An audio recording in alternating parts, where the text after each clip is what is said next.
yeah, I mean, it's interesting. I recently was able to. There was a soundtrack record, if you want to call it that, for this television program called The X-Files. Yes. And anyway, I and a bunch of other bands all, did a song for the soundtrack, and they slapped X-Files on it, marketed it to whoever. But I mean, I get these royalty statements, and it'll be like, 10 copies, Ethiopia, and I'm just like,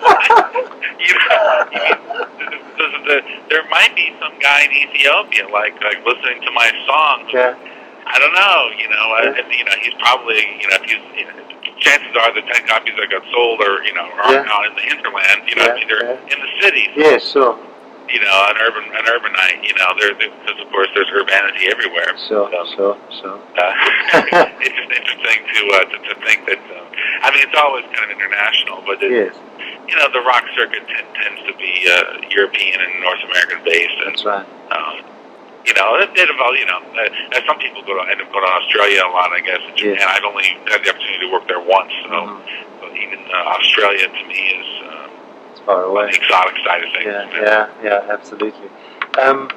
Now, Frank, I have to sort of ask you, this has probably been asked 100 times, but Charles Thompson obviously is who you are, but changing it to Black Francis, Frank Black, was that just obviously to make things easy for people, or was there sort of any thinking behind doing that? Well, certainly, originally to call myself Black Francis was just in the tradition of showbiz, as far as I was concerned, coming up with a stage name. And I mean, it's not like I had this really hard to pronounce long Russian name or something. Charles Thompson in the United States is, unless for some reason you're not super great at English and you're, say, from China. Yes. Or somewhere that Charles is like, you're back. If I order food, from my local favorite Chinese eatery, I mean, sometimes I give them a nickname or something. I'll say Chuck, because Charles, because they'll be like, and they're just, it's just like, it just happens to be because there's certain letters in that name that, same thing with the Japanese eatery, I guess you say. Anyway, there's all these interesting, where were we talking about? Your name. So the stage name, okay, so the stage, anyway, but still, having said all that, and Charles Thompson, even for those that it just rolls off the tongue because they've read the name Charles a million times, read the name Thompson maybe 1,000 times, there's something about it that's slightly dull. It doesn't seem to like it would look good on a marquee. And I just from a showbiz standpoint, I don't totally buy it, And so Black Francis actually is an assembly of family names, a sequence, Black and then Francis as the last name was. It may have been suggested by my father. Certainly, the names were Black and Francis, and they're both old. But anyway, there's something There's something odd about kind of putting last name first name last, and it just kind of it was probably appropriate for the kind of music that I was kind of doing, I suppose, too. I don't know. That's definitely overthinking everything. It's not like any of this would be different if it was just like Charles Thompson. Sure. Because let me live the dream. You know what I mean? Like Iggy Pop gets to have a stage name. I want a stage name. Exactly, and it's worked pretty well up till now. and then Frank Black perhaps is a spin on the first stage name. It has the ring of familiarity in terms of like, the same root name. Frank and Black, of course, is the same. But the order is switched to perhaps sound a little more normal. And, it's a little more rhythmic, Frank Black. That's not more rhythmic. It's just a different kind of rhythm. Now, anyway, it's funny when I did that. It was course, to tell your manager or whoever, and they kind of they've got 1 foot, at least 1 foot, 1 foot and 3 toes in the world of marketing, music business, and so they're all kind of like overly fretting about this stupid little insignificant action, and they're just doing their job. Sure. But and then in the end, it's sort of like I've noticed people just accept it. Yes. I mean, they don't. People that address me, that don't address me as Charles, shall I say? Other people, people I don't know, maybe who only know me as a musician, or even there's a few other musicians who I don't really know that well, but every once in a while you bump into each other, and they've already got everyone's got these in the huge index of names they have to remember. That's right. Some people aren't. I'm not very good at that. No. Anyway. Yeah. They just assume refer to you by your stage name, and so they call you Frank, and it's very natural for them. This is my friend Frank Black. So and so. It's funny how it rolls off the tongue, but it never rolled off the tongue before. It was always like, this is Agatha, this is Francis. This is Mr. Black, Francis. Yeah, it was just always like this kind of like stumble mumble kind of moment if someone else had to say it. Sure. And I mean, interesting as well is, I mean, for me, because I followed, what 4AD was doing for a long time. Well, to say from the early '80s, and then when you were actually signed to 4AD, you weren't seen as a typical 4AD act back, in like 85, 86. What made you sort of sign to 4AD?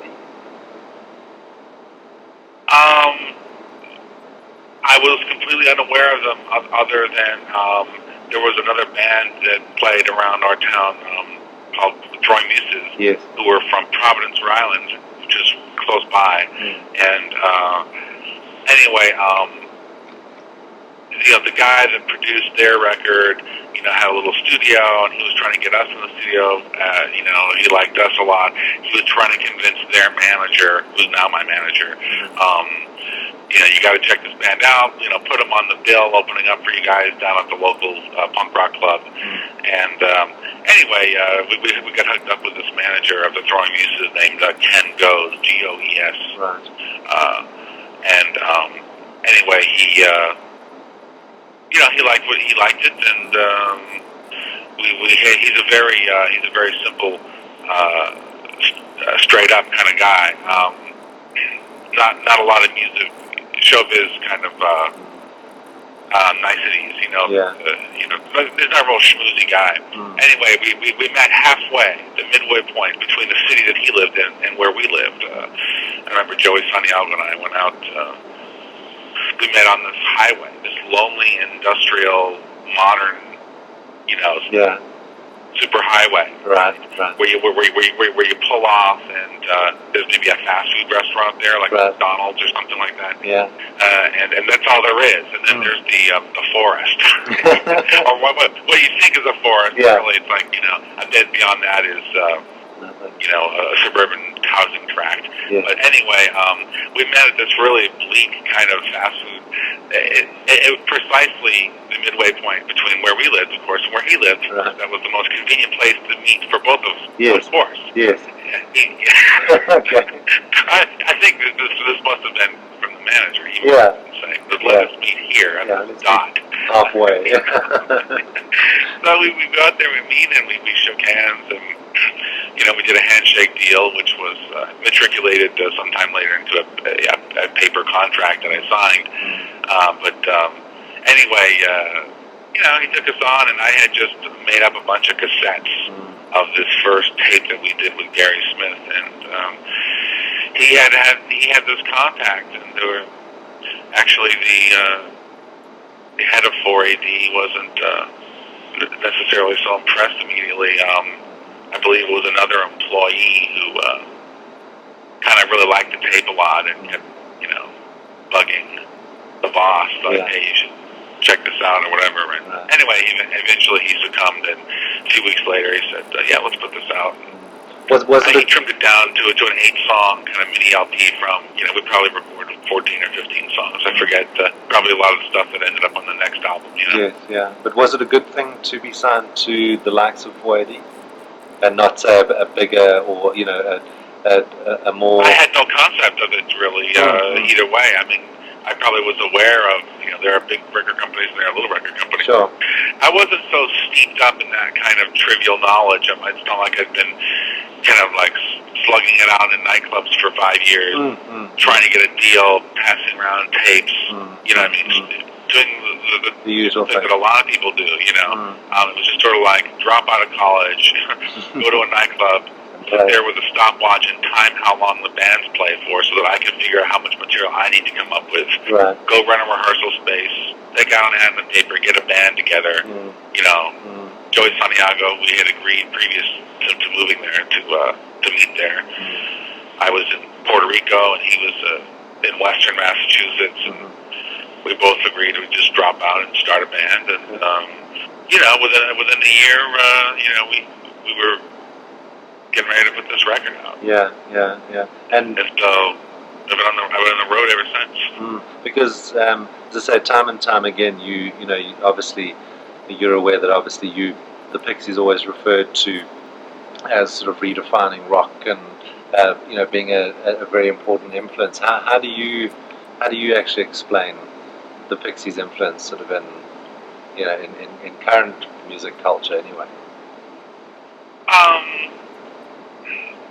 Well, of course, hearing that what the influence might be is a lot more difficult for me to hear than it is for other people. Yeah. It's more apparent to them. People have said to me, "Oh, listen to them; they're ripping you off," and I don't know what they're talking about. You know? But of course, I've been asked the question before, and I've maybe thought about it a little, and tried to see if I could hear what people were talking about. And you know, I guess I do notice certain kind of things, especially on the mechanical level. Yeah. Just and I don't know, you know, about the vibe or whatever, but the musical things like you know, dynamic kind of things. You know, like playing quiet in a verse, vocal supplemented only by bass and drums, and into a loud, you know, whatever the suddenly the guitar is dropping in out of nowhere, you know, and being really loud, and you know, maybe I guess a certain like freedom to move in a half step along the fretboard. Da da da da da. You know how the you got E and then you got F, just one half step up, right? And it's a more. Sometimes you know, that kind of a move in a song, you don't even notice it. I guess I don't know a lot about music theory, so I can't explain myself as well. But anyway, you know, that kind of move, if you do it a lot, it's a lot quirkier and a lot odder sounding sometimes. So, but if you just give you the freedom to sound odd a lot, and just do things maybe like that a lot, it just becomes part of a stylistic thing, and it seems natural to you. And you know, there's a certain amount of chord progressions, you know, having being sequences of 3 chords or 5 chords. You know what I mean? And it's still in 4/4 time, but 3 chords or 5 chords. And so the sort of the loop that people are used to listening to is a little, you know, shorter than they expect or a little longer than they expect. You know, I don't know if I hear that particular technique, which is no big deal. I mean, anyone can do it. I'm sure I heard it somewhere, you know. I mean, I don't know where. Yeah. I just do it all the time. Sometimes maybe it was a little bit self-conscious, you know, a little bit like, oh, I think I'll be weird right now. Yeah. I mean, I admit that. I admit that. But sooner or later, I mean, that kind of thing. Sometimes it works really great, and you just forget about. Other times, it doesn't. It sort of doesn't stand the test of time. It just sounds quirky for the sake of being quirky, and so I do try to edit out the ones that are going to end up being quirky for the sake of being quirky, because I like it when it kind of tricks the listener, myself included. You know, when it's seamless, and you know. remember hearing some famous disco song from the 70s. I can't remember the song now, but I remember someone pointed out to me that the timing in the main chorus was some really, really weird kind of, 7-beat phrase that was, a couple different time signatures in it or something, It was kind of weird, Yes, yeah. But just the whole production of the number, man, you never even notice as far as you're concerned. I mean, that's just what you do. It's just like, gong, gong, gong, gong, disco. Yeah. And it was ingenious, It was fantastic. Anyway, I'd like to do that. And I guess that to me is the ultimate. If you can make it all disco but still kind of work in something that's a little odder, Sure. Not annoying, No. I don't like my math to be complicated. I was not very good at math in school, and my math is very, very simple. And probably people that are really musical probably would find my music more on the annoying side because things are more obvious. But I'm basically a pop rock listener, and and so I have those ears. If I'm being quirky, I'm not doing it because I know so much. Sure. Because I don't. I'm not that kind of musician. I mean, I really am doing it on the level that I think just a regular old Joe Blow pop listener can get into or appreciate. I think that there's some groove to it, or can be. It doesn't always happen, but I think there can be a groove to, something that's not so square, shall we say, And then how do you actually feel about the release of Death to the Pixies now in 1997? Because obviously you had a lot to do with it being put together, but how do you actually feel about that? Well, I didn't have, they invited me to participate, and I gave them my 2 cents, but I wasn't too aggressive and or pushy, about controlling this compilation. I don't want to sound cynical, and I'm not trying to be cynical, but it's a business move. It's a record company is releasing some previously released material and some new packaging. People can talk about, well, it's really relevant now, or something, all that baloney, but I don't know. I don't know if I totally buy that. It's like, it's a compilation record, and if people want to listen to a compilation of a band, it's not necessarily a bad thing. I own several compilations of other artists that I enjoy. It was my starting point, say, for an artist, to get a sampling or an overview, and then work your way back. The actual albums, So, I'm nothing against the concept of the compilation. I mean, it's. I guess people do it. It's the kind of thing people do naturally anyway. Not everybody, but people that are really into duping cassettes off of their stereo. I know several people. If I play a gig in their town, they'll be like, "Oh, hey, I made you a compilation tape." Right. Okay. And it's just like their greatest sort of hits, yeah, or moments, but some people. A compilation. I think tribute compilations. I'm sorry. I shouldn't say this because of course, I'm asked to participate. Sure. In some of them, there's a lot of them around, and sometimes it seems like a fun thing to do, and whatever. Some people pay quite well for you to come and do this for them. Sure. It's an opportunity. It's a gig. Anyway. I don't think that too many of those records, it seems to me that they're not very good or something. It's just, so not a true reflection, really. Yeah, it just seems something, I don't know, it just seems they seem kind of hit or miss or something. I'm complaining about another kind of compilation, but anyway, the general idea of compilation, is not a bad thing, and it keeps records alive. Yeah. And sorry, sort of lastly, the sort of upon reflection, when you look at the Pixies as a whole, what sort of, in your opinion, was the Pixies' finest moment?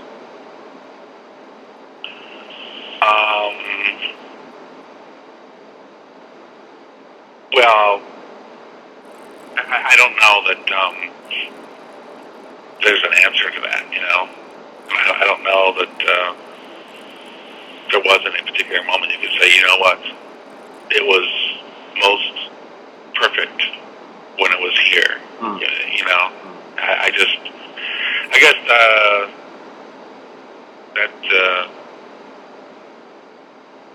that seems abstract to me.